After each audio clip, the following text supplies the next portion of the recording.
and kick us off, please. Justin, I think the easiest question is when you face a guy who's a minus 1100 in the first round and you do the job you did, I mean, odds are definitely not something you care about. No, man, it wasn't a surprise to me. Both ways. The odds weren't a surprise. I knew who I was fighting, a guy out of Khabib's gym, a guy with a great record, 16-1, and then me, the guy coming in on 2 weeks' notice. That's what it's going to be. But watching him fight, I knew that was a fight I could win and dominate. It just came down to how is my body going to hold up on such short notice with the weight cut and everything.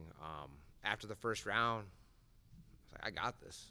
Like, this guy he's a good fighter, but I knew after that first round I wasn't tired. I felt in good condition, wrestling with him, felt good. I knew it was my fight to win, and as the fight went on, I could feel like the panic in his corner too, knowing that this is going to be a lot harder fight than they thought.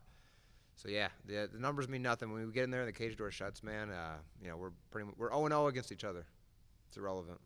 Taking on the fight on 2 weeks' notice, I mean, I think one thing that I really enjoy with this world tournament is there's nothing else that matters. There's no politicking, right? It's just come in no matter when you get the notice and get the job done. So what was your mindset like getting the short notice call and knowing, literally as it says behind you, you just went one shot?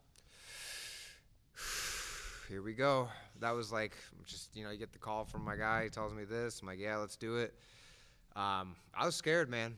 I was terrified. I know what the whole process is going to be. I knew it was going to be a very hard battle with the scale, and I knew it was going to be a very hard battle in the cage. But this is something that legendary stories are made of. I'm going to be a world champion, and this is something I'm going to tell my family down the road too, what I went through to get here and what I had to do. So, I mean, yeah, that's what legends are made of, and that's going to be my story, man. And speaking of that legendary story, what would you like your story to be when you look back 20 years from now when people say Justin Wetzell in the PFL? The guy that was overlooked, the guy that came out of nowhere, rose to the occasion, dominated, just showed the world he's one of the best. Because I truly believe I am one of the best, man. I train with some of the best people in the world. I keep up with them, do better than them some days. And I know I can bring that here to the PFL. What's been your overall kind of just reception of the promotion? And obviously going through a lot of changes last year. They really have, put a charge into things with listening to the fighters, listening to the fans. So throughout your time here, short time here with the promotion, what's it been like for you? I love it, man. They know I'm one of the new guys here, but they're PFL is investing in me. Like they're trying to build new talent. Like my opponent, he's fought in the UFC and other organizations and stuff. But with myself, I'm kind of like a PFL homegrown. Like this is my first major league appearance in a promotion. So I think they're doing it really smart. They're investing in like their new blood and trying to create stars, and that's what I'm going to be. I know your career path. I know the goals that you had for yourself and where you want to get to. But I think one thing the PFL has really done this year is giving the fans the story of the fighters. So whether it be looking back at your first round or looking into Friday night here in Wichita, Kansas, what do you want the fans to know about Justin Wetzell, the person? Yeah, no matter where you're at in life, you could be at the absolute rock bottom of your life, and you can't give up. I was at that point last year in my life, the lowest of the lowest of the low, and you fast forward a year, I'm going to be riding the highest of the highest of the highs come August. So there's a lot of people out there alone, down, a lot of men empty inside that feel alone. Never give up. Keep fighting, whether it's in a cage or whatever you're doing in life. Things will turn around. Last one for me, what does winning this tournament mean to you, not just on a personal level, but professional level as well? It just shows that I'm one of the best fighters in the world that I know I am, and on the personal level, it's a chance to change my life forever, man. To me, it's winning a world title and the money winning a world title first, and then the money comes secondary. Because to me, what's more important is winning this tournament, showing the world who I am as a fighter. Of course, the money is going to be nice behind it, right? But the way I see it is I'm going to win this tournament. I'm going to defend the title next year. I'm not sure what the format's going to be next year, but I'm going to be back here next year. I'm going to win it again. And just keep it rolling, man. Can't wait. Thank you. Thanks, man. Justin, Big Will, K-Dot Radio. What's up, Will? Just a couple quick questions for you. Yeah. You know, you said you're new kid on the block around here. Yep. PFL. So, what's something that you think separates you from other bantamweights in the division? Well, my size. I truly think I'm the biggest bantamweight in the world. I don't know anyone that's bigger than me size-wise, or at least they're probably maybe the same size. I have a relentless style. My conditioning is always top-notch. I might not be the most technically sound in all areas, but I am relentless. I'm not. I'm not quitting. I'm not giving up with anything. I'm always pushing forward. And I have multiple ways to win. I can knock people out striking. I can put people against the cage and hold them there and wear them down. I can take people down and submit them. I have multiple ways of winning fights. I don't just have one course to victory. So I think what separates me apart is my physicality and my relentlessness. Okay. Awesome. So coming into this fight, you know, on short notice, not a whole full fight camp. What's some of the things that you try to focus on and just hone and prepare for this fight? Just keep my body healthy, man. A big part of the sport that people don't see is like, especially in this tournament format, is it's a quick turnaround, right? After I win Friday, I think the finals are 6, 7 weeks, maybe 8 weeks away. So I mean, it's really you got to heal up as fast as you can from taking the damage you took from the last fight, and then head right back into training camp. But not going so intense and hard in training camp that your body can't even make it to the fight, you know. So coming to this, it's just been staying healthy, peaking at the right time, and getting to that cage Friday night. What's something that the Wichita crowd can expect to see from Justin this Friday night inside the cage? Domination, man. I'm going to come out there. I'm going to win every round against Mando. I'm going to take him down. I'm going to outstrike him. I'm going to land big shots on the feet. Don't be surprised if I cut him open with a knee or an elbow and there's a lot of blood. It's going to be my night, man. The world's going to know who Justin Wetzell is this year. Thank you, Justin. Yeah. Justin, James Lowe, KJ Radio. Hey, James. You are known for your ground game. How have you, prepared to take on his ground game? Because there's a lot of people on the internet talking about how great he is on the ground. Yeah, no, we're both Midwest wrestlers coming up. This is a great matchup, man, for the fans and for MMA fans. Like, as far as preparing for it, I haven't done anything too catered or specific. I've done a little bit more on my back defense. I know, especially with his build, if he gets on your back and puts the hooks in, it's not a good spot to be in. That being said, I'm focused more on what I'm going to do in the grappling area. I'm not really catering too much to what he is. I have to focus on my offense. If I'm fighting a defensive fight to fight against him, to fight his style, that's not a winning formula. I have to focus on what wins me the fights. You know what I mean?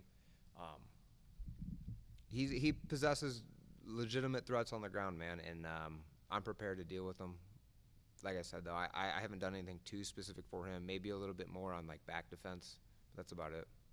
You've had some very, very tough bouts. Yeah. What lessons have you taken from some of those and can apply to this thing? Yeah, man, that's a great question. I got a great answer. It's something I always have trouble with is my own self-confidence and belief in myself. A lot of those fights, they were very tough fights. Going to it's like, what are we doing? This is such a hard fight. I don't know what's gonna happen. And all those fights I come out into, all those fights where I feel that way going into them, where I'm doubting myself, unsure of myself, I come out and absolutely dominate or put on some of the best performances ever. So it's do I need to just keep doubting myself so I keep rising to the occasion, or do I just maybe start believing, hey, dude, you're actually kind of good. Believe in yourself, right? Maybe I come to maybe a little bit of both. Maybe a little bit of both. Now, fans love your aggressive fighting style. Do you feel you have a responsibility to put on an exciting show since you're going to be on ESPN? I want to entertain. I want to get to the finals more. That being said, it's going to be on Mando to stop. If I'm able to clinch him up and put him against the cage and beat him up, and he can't stop me, that's his fault. That's his fault, man. He's got to be able to stop me from doing that. That being said, that's not necessarily my game plan going into this fight. I know I can beat him on the feet. I know I have all the tools to beat him on the feet. I have all the tools to beat him in MMA. I'm going to win first and foremost. I do want to make this exciting because I want people to watch me. I want people to know who I am, and I do know that this is an entertainment business, and putting on entertaining fights keeps you around. So I am going to entertain the fans. Fantastic. Well, thanks for spending some time with us. Yeah, man. All right, kicking it over to Zoom. Megan. Hi, Megan Orm, New Stitch Media. Just wondering, what advice would you give to young people who are looking to get into fighting and take it up to that professional level? Yeah, that's an easy one actually, and there's really no secret. Show up, be consistent. If you're under 18, you're still going to school and stuff like that. Join your wrestling club. Start wrestling right now, because it's way easier to learn when you're younger than when you're an adult. There's no secret formula, so I really don't have anything special to tell you other than show up and be consistent. I train with people at the highest level in the sport, champions. They're not really different than any regular person, other than the fact they just show up and work hard for years, decades on end. That's all I got for you. Shady. Hey Justin, Shady B'Shea with MA Dungeon. Pleasure to Shady. speak to you. What's up, I man? love seeing fighters' characters come out into the spotlight, and it's a bit difficult to do this virtually, but I'm looking at a picture of you on your Instagram, full body paint with what I believe is an eyepiece from Dragon Ball Z called a Scouter. I want to give you the opportunity to tell the story behind that picture. I'm hoping it was from like a weigh-in or a fight of some sort. You mean this one right here? Yeah, man. I'm a big Dragon Ball Z fan coming up as a kid, but this was just it's what they use in the show and stuff like that, and it stuck to me, and I just like it, man. And if I'm being honest, I'm more of a Dragon Ball fan, because in Dragon Ball, the point of the whole show was for Goku to win the World Martial Arts Tournament.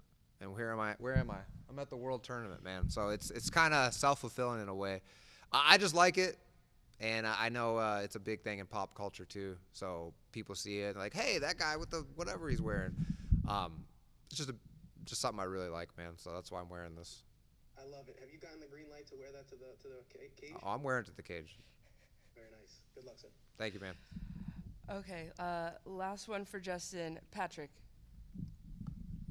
Hey Justin, just two quick ones for me. First off, were you just waiting for someone to ask? Were you like holding on to that in your hand and just waiting for someone to ask you about it just so you could pull it out and put it on for us? Oh, I always have it on me. In the shower, going to the bathroom, going out to eat. It's just always on me. All right, and my real question. So I go through your record, I look at your level of competition. I've been following you for a bit. It's such an impressive record. Just Beksad Usamanov, Kasimov. You fought Askar, Yeah. Teshay Guthrow. I mean, just some elite guys. And this isn't even including guys who were on the Contender Series like Brandon Lewis and Rafael Donacheneta. So where do you think Mando stacks up compared to some of these previous opponents? Because it seems like you've already fought guys who are on his level, if not potentially on a higher one already. Yeah, you could make that argument that he's not the toughest person I fought. As far as resume-wise, but I think Mando knows that as well. And with that being said, Mando is going to be training. I know he's been training this camp, knowing that he's fighting someone I'm expecting the best version of him. So he's going to rise to the occasion too. I'm not looking past him at all. It's very easy to say on paper, yeah, this is not my toughest fight to date, but I think it will be, because I know he knows that I'm a dangerous opponent for him. And I know he really wants to win this fight, so I know he has been putting in the time and the work for this fight. So I'm not looking past him at all. I do see what you're saying with your point as far as resume goes, but this is going to be the toughest fight of my life. Sounds good to me. Looking forward to it. Me too, brother. All right, Justin, that's all we got for you today. That's it. Appreciate your time. Thank Cool. you so much. Cool.